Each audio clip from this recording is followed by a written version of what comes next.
Iti Region 1 relief operations iti La Union agtultuloy. Nasaruk 4,000 a relief packs na iwarasan. Kabayatan na generator sets na iwaras iti Tunggal Barangay iti Batak, Ilocos Norte. Daduma detalye isang bahay ni Bridget Marcasi, Pangusfian. Agtultuloy ti maypat patungpal a relief operations ijay La Union para karagiti komunidad nga apektado ti nagsaruno a panagtudtudo ken panaglayos. Dumano niti 4,394 nga agkaysa family food packs ken nasurok 2,000 a non-food items ti naiwaras manipod idi August 5. Saan na parikot dagiti bumarangay ijay Batak, Ilocos Norte, ti brownout tunggal panagtutudo gaputa impaayan ti city government dagiti 43 a barangays ti ili. Iti sagay sa 9 kilowatt silent type diesel generator sets.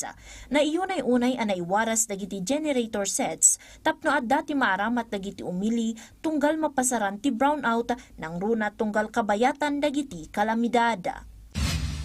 Opisyal matan nga deklara ti LGU Santa Barbara, Pangasinan ti state of calamity gapo iti panaglayos a mapaspasaran ti ili. Malaksit iti dayta, dakkel matan ti danyos a nailista gapo iti bagyo ken habagat kalpasan a naapektaran ti 5,061 a pamilya manipod iti 95 a barangay pakairamanan dagiti sanikwa, agrikultura ken infrastruktura. Babaan iti state of calamity, mabali na maaramat ken mapapartak ti panakairwar ti pondo para iti panakaipaay dagiti interventions, rehabilitations ken assistance iti nagbalin nga epekto ti bagyo ken habagat iti lugar.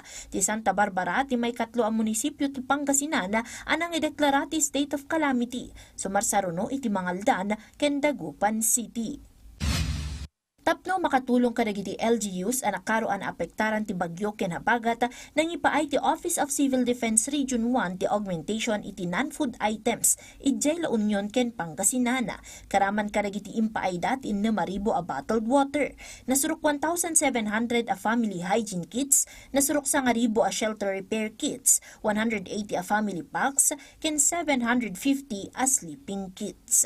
Bridget Marcasi, Pangosfian, para iti Pagilian.